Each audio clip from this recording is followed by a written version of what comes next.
제가 아는 신앙의 후배가 있었습니다. 이분이 참 고상하신 분이에요. 말씀도 참 점잖게 보시고, 소위 말해서 그렇게 큰 소리로 기도하고 그러면은 아주 싫어하시는 분입니다. 남편이 하나님의 은혜로 받아가지고 대학 교수가 됐어요. 만나는 친구마다 얼마나 이 본인이 프라이드가 있었는지 모릅니다. 어느 날 그분이 암에 걸렸다는 걸 알게 됐어요. 본인이 암에 걸려서 언제 죽어갈지 모르는 상황이 되니까 이분의 기도가 달라져요. 내가 암에 걸리니까 살아야 되겠거든요. 어린 자녀를 놔두고 세상을 떠나기가 쉽지 않아요. 그래서 이분이 기도하기 시작했습니다. 조용하던 소리로 기도하시던 분이 큰 소리를 내서 기도합니다. 울부짖어요. 하나님의 은혜로 이분이 치유를 받았어요. 그런데 이 남편이 그렇게 큰 소리로 기도하는, 이 남편이 그 부인이 큰 소리로 기도하는 걸 그렇게 좋게 생각 안 해요. 그 전에 부인이 했던 말을 똑같이 합니다. 그러니까 부인이 자기가 과거에 한 일이 있으니까 다른 말은 안 하고 그 남편한테 이렇게 얘기해요. 당신이 뭘 모르니까 그러지. 당신이 뭘 모르니까. 여러분, 우리에게 간절한 기도 제목이 있으면 여러분 하나님 앞에 간절히 부르짖어야 돼요. 여러분 영적으로 간절한 기도 제목이 있으면 부르짖어야 됩니다. 여러분 옆에 있는 누군가가 영적으로 죽어가고 있고 육신적으로 죽어가고 있는 거 보면 여러분 부르짖어서 그분을 위한 중보 기도를 하셔야 돼요.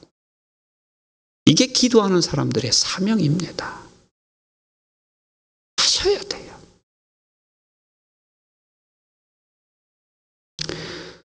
세 번째로 이 강청하는 기도는 이제 친구가 다른 친구 집에 가서 불렀고 또 음식을 요구했었을 때 주신다고 이렇게 대답을 했습니다. 그런데 이 강청하는 세 번째 기도에 있는 것은 무엇이냐 하면은 하나님께서 우리의 기도를 들으시면 반드시 대답을 해주시고 응답을 해주시는데 바로 오느냐는 거예요.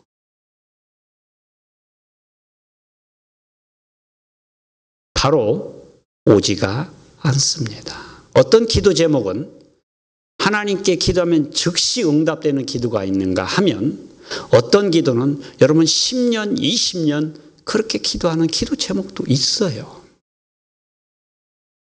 그러면 내가 내 친구가 지금 잠자고 있는데 한두 번 불렀더니 대답이 없더라?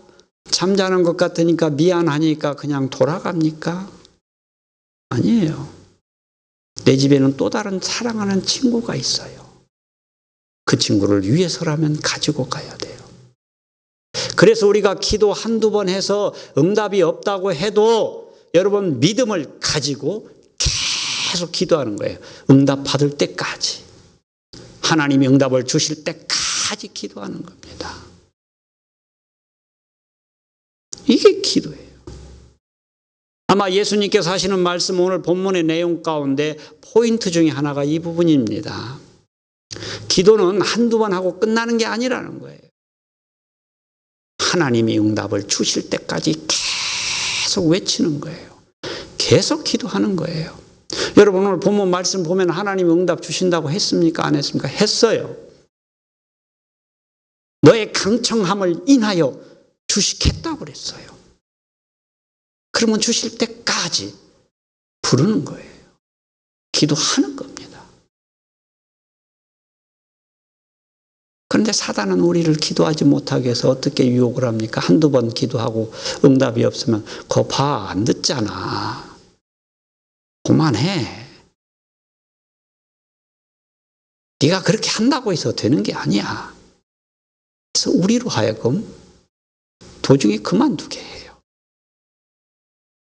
여러분, 그거 아닙니다. 우리가 잘 모르면 어쨌든 하나님 앞에 응답이 올 때까지, 예스든 노든 응답이 올 때까지 기도하는 거예요. 하나님으로부터 분명한 응답을 받고 그만둬도 그만둬야 되는 거 아니겠습니까? 물론 하나님께서는 응답에 노라는 응답은 없습니다. 다만 내가 원하는 것과는 다른 것으로 응답을 하실 뿐이지 노라는 응답은 없어요. 그렇기 때문에 여러분 기도하실 때 반드시 끝까지 기도하시기 바랍니다. 때론 여러분 기도하다가 보면 여러분의 남편이나 아내가 이 기도를 조금 하지 못하게 할 때도 있어요. 여러분 그럴 때도 꿋꿋하게 기도하셔야 돼요. 꿋꿋하게 기도하셔야 됩니다. 그러면 하나님이 분명하게 응답을 해 주십니다.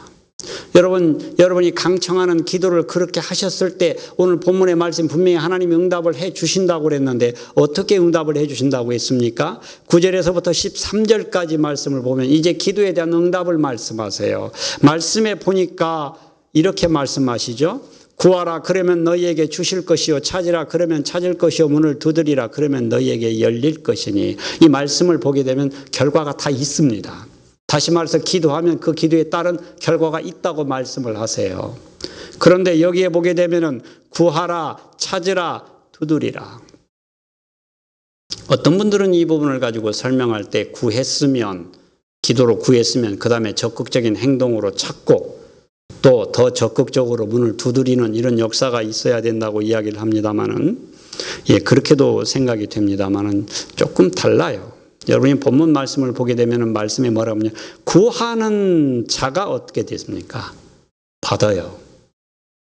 찾는 자도 찾습니다. 두드리는 자에게 열립니다. 세 가지가 다 응답돼요. 이건 무슨 말이냐면은 구하고 그 다음 단계로 찾고 그 다음 단계로 두드리라는 얘기가 아니라, 구하면 구하는 대로 받고 찾으면 찾는 대로 찾게 되고 두드리면 두드린 대로 열림 받는다는 거예요. 직렬이 아니고 병렬입니다.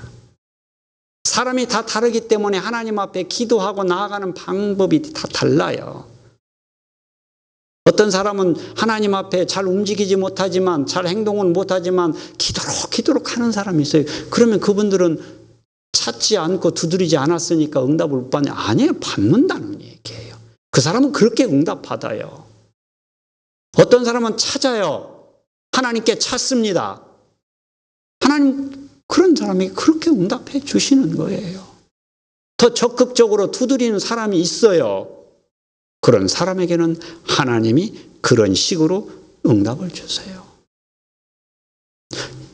우리 예수님은 그 다음에 한 가지 더 비유를 통해서 기도 응답에 대해서 말씀을 하시지요. 그 말씀에 보니까 이렇게 말씀하고 있습니다. 너희 중에 아비된 자 누가 아들이 생선을 달라 하면 생선 대신에 뱀을 주며 알을 달라 하면 전갈을 주겠느냐. 너희가 악할지라도 좋은 것을 자식에게 줄 줄 알거든. 이렇게 말씀하세요. 부모는 자녀가 요구하면 좋은 것으로 준다는 거예요. 하물며 죄인인 우리 인간도 부모의 마음으로 자녀에게 좋은 걸 준다는 거예요. 그래서 생선을 달라고 하는 아들에게 뱀을 주는 아버지 없습니다. 계란을 달라고 하는 아들에게 전갈을 주는 아버지 없어요. 반드시 좋은 것으로 줘요. 여러분이 하나님 앞에 아뢰면, 기도하면, 강청하는 기도하면 하나님은 반드시 좋은 것으로 주십니다. 그런데 오늘 본문 말씀에 보게 되면 좋은 것이 뭐냐고 우리 주님이 말씀하시냐면 13절에 이렇게 이야기하시죠. 하물며 너희 천부께서 구하는 자에게 성령을 주시지 않겠느냐. 이 구절에 보게 되면은 그리스도인이 하나님의 자녀가 무엇을 구하는지는 말씀하지 않고 대신에 구하는 자에게 성령을 주시지 않겠느냐 이렇게 이야기를 해요. 그래서 놓고 보니까 성령을 주신다는 것은 하나님이 좋은 것으로 주시는 것이 성령을 주신다는 거예요.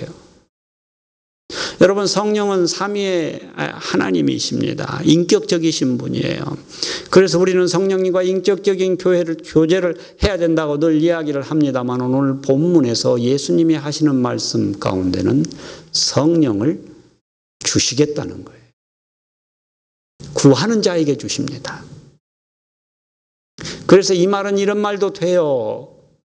여러분이 성령을 구하라는 그런 말도 됩니다.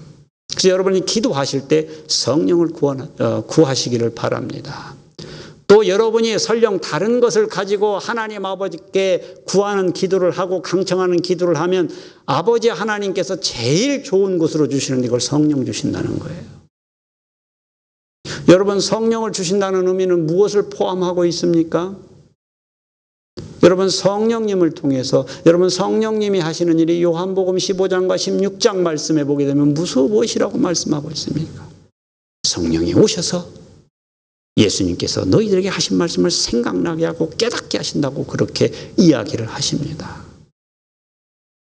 예수 그리스도의 말씀을 깨닫게 하고 예수 말씀을 기억하게 해요. 예수님의 말씀이 무엇과 관련되어 있습니까? 다른 걸로 관련되어 있는 것이 아니라 궁극적으로 여러분의 구원과 관련되어 있지 않습니까? 그래서 하나님이 여러분에게 주시는 가장 좋은 응답은 뭐냐? 첫 번째가 구원이에요. 예수 그리스도를 믿는 믿음으로 구원받게 하시는 거예요. 극단적으로 표현하면 이런 말이 됩니다.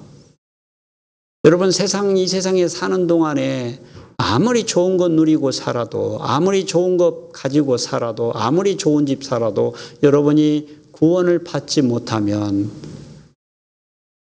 오는 심판에서는 그 심판 앞에 벗어날 길이 없어요. 그러지 않습니까? 어쨌거나 여러분이 첫 번째로 받아야 되는 게 구원이에요. 일단 구원은 받아놓고 시작해야 되는 거 아닙니까? 일단 하나님 나라에 들어갈 것은 해놔야지요. 그게 없으면 아무 의미가 없어요. 아무 의미가 없어요. 그래서 성령을 주신다는 것은 성령님을 통해서 여러분 구원하시겠다는 그 의미가 하나가 있습니다. 또 하나는 성령을 주시겠다고 하는 것은 성령님의 하시는 사역 가운데 하나는 성령님은 예수님의 마음도 아시고 하나님의 깊은 것도 아시는 분이 성령님이세요. 그래서 성령님을 주시겠다는 것은 성령님을 통해서 하나님이 여러분의 기도를 통해서 가장 필요한 것 주시겠다는, 그런데 여기에 포인트가 있습니다. 내가 원하는 가장 좋은 걸 주시는 것이 아니라 아버지가 좋은 것을 주신다는 거예요. 하나님이 여러분에게 좋은 것을 주신다는 거예요.